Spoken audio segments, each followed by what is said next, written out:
Sir మీరు artist పట్ల మీకు చాలా ప్రేమ ఉన్నది. అంటే మీరు 2, 3 సార్లు మాట్లాడాలి ఆర్టిస్ట్ గురించి చెప్పాలని పదే పదే అనడం నాకు అర్థమైంది అది. అసలు ఆర్టిస్ట్ మీద మీ ఈ విషయాలు మాట్లాడాలని మీకెందుకు అనిపించింది? అంటే వాస్తవంగా ఏంటంటే ఆర్టిస్ట్ మేము కన్న తల్లి లెక్క చూసుకున్నాం. అందులో కార్మికులను కూడా ఒక ట్రేడ్ యూనియన్ నాయకునిగా వాళ్ళను కాపాడుకుంటూ వచ్చినాం. సంస్థను కాపాడినాం, అందులో పనిచేసే కార్మికులను కాపాడినాం. ఆర్టీసీ యొక్క ఆర్థికపరమైనటువంటి పరిస్థితులను కాపాడులో మేము ప్రముఖమైన పాత్ర పోషించినాం. ఇప్పుడు చూస్తూ ఉంటే ఆర్టీసీ కార్మికులు ఆవేదనకు గురవుతున్నారు, సంస్థ నష్టాలు అవుతున్నట్టు కనిపిస్తుంది.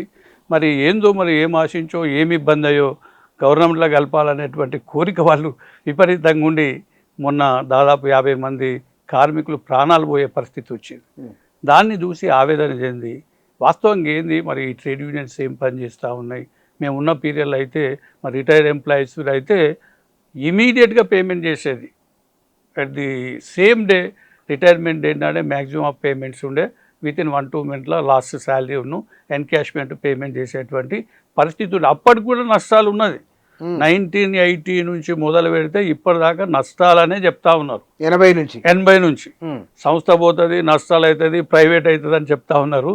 ఇప్పటికి ప్రైవేట్ కాలే, నష్టాలు అట్లనే కొనసాగుతుంది. నష్టాలు దేని గురించి అవుతున్నాయి అనే దాని మీద విశ్లేషణ లోపించింది కనుక దాన్ని వివరణ పూర్తికంగా ప్రజలు తెలుసుకుందానికి, కార్మికుల అవగాహనకు, మేనేజ్మెంట్కు, ప్రభుత్వానికి తెలపాలనే ఉద్దేశంతో మీతో మాట్లాడాలి. ఇప్పుడు చెప్పండి, నష్టాలకు కారణం ఎవరు, ఏమిటి? వాస్తవంగా చెప్పాలంటే కార్మికులు మ్యాక్సిమం పనిచేస్తున్నారు. వాళ్ళకు 8 అవర్స్ ఉంటే 10-11 అవర్స్ కూడా పనిచేస్తూ ఉన్నారు. మరి వాళ్ళ లోపం లేదు. ఇందులో ఏంటంటే క్లర్క్ లెక్క ఒక సీట్ మీద ఉండి మాట్లాడుకుంటూ పోయేది కాదు, స్టీరింగ్ మీద పనిచేసి ఆన్లైన్లో పోయేటువంటి ఉద్యోగాలు మ్యాక్సిమం. మరి అక్కడ వర్క్ దోపిడీ చేసేదానికి అవకాశం లేదు. మరి అటువంటి స్థితిలో పని చేస్తున్నటువంటి కార్మికుల వల్ల ఏం నష్టం లేదు. ఎందుకు నష్టం లేదు అంటున్నాం అంటే వాళ్ళు పర్ఫెక్ట్గా పనిచేస్తుండ్రు. వాళ్ళ పని విధానంతో ఒక బస్సు 10 లక్షలు తిరగవలసినటువంటి బస్సును 16 లక్షలు కూడా వాళ్ళ నైపుణ్యంతో తిప్పుతున్నారు. అంటే దానివల్ల మనకు ఆదాయము, దాని మీద ఖర్చు, కొనే బస్సును వచ్చేటువంటి ఏదైతే ఖర్చు ఉందో దాన్ని తగ్గింపయ్యేటువంటి అవకాశాన్ని కూడా వాళ్ళు చేస్తూ ఉన్నారు. ఆయిల్ ఉంది, డీజిల్ ఆయిల్ చాలా ఇంత క్రితము 4.09 అంటే 1 లీటర్కు 4 కిలోమీటర్ల 09 కిలోమీటర్ తిరిగేది. సిల్ బందే 4.8 కిలోమీటర్ తిరగాలంటే కొత్త బండి, వాళ్ళ కంపెనీ నుంచి ఇచ్చిన బండే 4.8 కిలోమీటర్స్ అన్నాడు.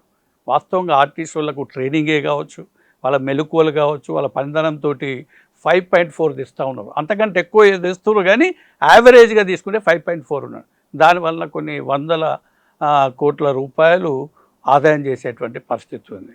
టైర్ ఉన్నది, టైర్ 1,00,000 కిలోమీటర్లు తిరగాలి, 1,75,000 కిలోమీటర్లు తిప్పుతూ ఉన్నాడు ఒక్క టైర్.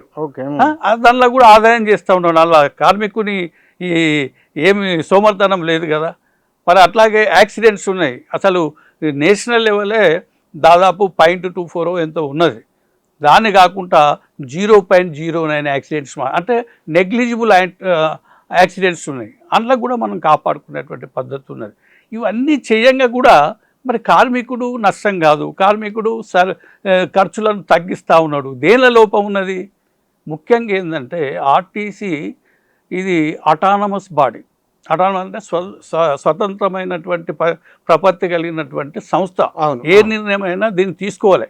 అయినా కూడా దీని మీద గవర్నమెంట్ ద్వారా ఎండీ వస్తాడు, డిప్యుటేషన్ మీద చైర్మన్ గవర్నమెంట్ నియమిస్తుంది, అట్లాగే విజిలెన్స్ డైరెక్టర్ గవర్నమెంట్ అయినే ఉంటాడు. వీళ్ళందరూ ఉండగా కూడా మళ్ళీ గవర్నమెంట్ మినిస్టర్ ఉండగా కూడా ఇంకా గవర్నమెంట్ నుంచే అజమాయిషి. అంటే ఇది సరి అయినటువంటి పద్ధతి కాదు.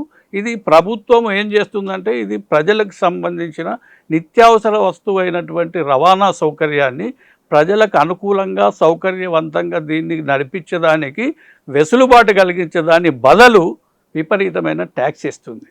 ఇదివరకు ఏంటంటే 4% వివిధ రాష్ట్రాలు ఉంటే మన దగ్గర 15% ఉండే. ఎందుకు అంత ఎక్కువ?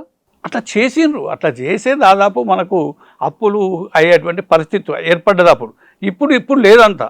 ఇప్పుడు ఏంటంటే తగ్గించిండ్రు 7.5 అట్లా నార్మల్ సిస్టంలో వచ్చేసింది. అది రాజశేఖర్ రెడ్డి పీరియడ్ వచ్చిన తర్వాత అది కొద్దిగా నార్మల్ సిస్టమ్కి వచ్చింది. తెలంగాణకు వచ్చినాక కూడా అది కంటిన్యూటీ ఏర్పడుతూ ఉన్నది. అంతవరకు ఓకే.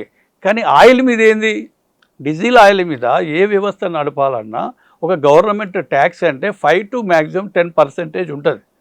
ఇప్పుడు ఇవాళ డీజిల్ ఆయిల్ కొనుక్కుంటామంటే 35% ట్యాక్స్. 35% అంటే ఏముంటుంది? మనం దాని మూలంగా దాన్ని తయారు చేసి దాన్ని కొనుక్కున్న దానికంటే డబుల్ అవుతుంది ట్యాక్సే. దాదాపుగా 360 కోట్ల ట్యాక్స్ కడతా ఉన్నాం.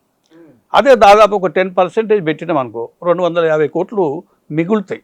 250 కోట్లు మిగిలితే మనకు ఏదో నష్టం వస్తున్నాం అనుకో, దీనివల్లే నష్టం వచ్చినట్టు అవుతా ఉంది. అర్థమైంది? అలాగే డిప్రిషియేషన్ ఫండ్ అని పెట్టినాం. డిప్రిషియేషన్ ఫండ్ దేనికి పెడతాం మనము? ఒక వెహికల్ కొన్న తర్వాత డిప్రిషియేషన్ ఫండ్ ఏంటంటే దానికి ఒక పీరియడ్ ఉంటుంది. అది అయ్యే వరకు మనం ఎవరి మీద ఆధారపడకుండా మనం ఏర్పరచుకున్న ఫండ్ ద్వారా దాన్ని కొనుక్కుందానికి వీలుగా సంస్థలు పెట్టుకుంటాయి. మరి ఎవ్రీ ఇయర్ డిప్రిషియేషన్ ఫండ్ చూపిస్తున్నాం. ఆ నష్టాలల్లో దీని అమౌంట్ కలిసి ఉన్నది. మరి బండి మాత్రం కొంటలేవు. పైసలు ఎటు పోతున్నాయి? పైసలు మీరు ఏమన్నా మిస్యూజ్ చేస్తున్నారా, లేకుంటే ఈ పైసలు కూడా మిగతా వాటి ప్రకారం నువ్వేమన్నా వాడుకుంటున్నావా? మరి ఎట్లా తెలవాలి ఇది? అది వ్యవస్థను అడుగుతా ఉంటే వాళ్ళకి వాడుకుంటూ ఈజీ అయిపోయింది. పిఎఫ్ అమౌంట్ మన ఎంప్లాయీస్ సంబంధించిన పిఎఫ్ అమౌంట్ కూడా విచ్చలవిడి స్టాచ్యుటరీ చట్టపరంగా నెల లోపల కట్టాలి చెయ్యాలి అనేది ఉండంగా కూడా వీడు వాడుకుంటా ఉన్నాడు మేనేజ్మెంట్.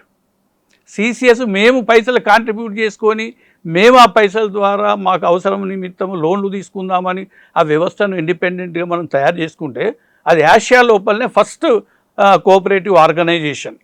అటువంటి దాన్ని ఇప్పుడు మరి ఆ పైసలు కూడా వేల కొద్ది వందలు వేల కొద్ది కోట్ల రూపాయలు సంస్థ అడ్మినిస్ట్రేషన్కు వాడుకోవాలి. పేమెంట్ లేదు. ఇప్పుడు ఆ వ్యక్తికి ఇంట్రెస్ట్ ఇవ్వవలసి వస్తుంది. ఇంట్రెస్ట్ ఏడుకెళ్ళిస్తావు? నువ్వు కట్టుడే అసలు కట్టడానికి తయారు లేవు. అసలు కట్టకుంటే అసలు తర్వాత గుంజి తీసుకున్నా కూడా నువ్వు మళ్ళీ వాళ్ళకి ఇంట్రెస్ట్ ఇచ్చేది ఎవరు బేర్ చేయాలి? నష్టమే కదా ఆ వ్యవస్థకు. నెక్స్ట్ దాన్ని సెక్రటరీ అడిగితే కూడా అది ఎండి లెవెల్ చైర్మన్ ఎండి దాన్ని నెగ్లెక్ట్ చేయడం. ఎందుకంటే సబార్డినేట్ ఎంప్లాయ్ అనే దాని మీద వాళ్ళు అసలు రిస్క్ తీసుకొని ఆ సెక్రటరీ కోర్టులో రిట్ పిటిషన్ వేసిండు. కోర్టు నుంచి కూడా కాంటెంప్ట్ ఆఫ్ ఆర్డర్ ఇస్తే కూడా వీళ్ళు దాన్ని అమలుపరచడం లేదు, గౌరవించడం లేదు. కాంటెంప్ట్ అయినాక కూడా దాన్ని అసలు లెక్కకే తీసుకున్నాడు కోర్టును. ఆ పద్ధతిలో మేనేజ్మెంట్ వ్యవహారం ఉన్నది. కానీ మేనేజ్మెంట్ ఇట్లా అంటే మీరు చెప్పిన దాని ప్రకారం తనకు ఇష్టం ఉన్నట్టుగా చేసుకుంటూ వెళ్ళిపోతున్నది కదా. మరి దీన్ని అంటే ప్రభుత్వము ప్రమేయం ఉందన్నట్లా లేదా ఏమి? ఇప్పుడు ఏమైందంటే ఈ సంస్థ ప్రజలది అనుకుంటున్నాం మనం. ప్రజలకు సౌకర్యం కూడా ఏర్పరిచినటువంటి వ్యవస్థ. అసలు వ్యవస్థ అడ్మినిస్ట్రేషన్ వీళ్ళు పట్టించుకుంటలేడు, అటు గవర్నమెంట్ పట్టించుకుంటలేడు. వర్కర్ తన పని ఆయన డ్యూటీ చేసుకుంటూ పోతుండు, తనకు కావాల్సిన పైసలు అంటే సంపిస్తూ ఉన్నారు. వానికి సరైన పద్ధతి లేవు. పే స్కేల్స్ ఇన్ టైంలో లేవు. ఇప్పుడు దాదాపుగా ఏంటంటే కొట్లాడంగా 10 ఏళ్ళు చేసిండు, 21 మొన్న ఫిక్సేషన్ చేసిండు. దాని ఏరియర్స్ కావాలంటే ఇంకా 4 ఏళ్ళు చేస్తాడు. ఇప్పుడు మళ్ళీ 25 ఇయర్ల పే ఫిక్సేషన్ రెడీ ఉన్నది.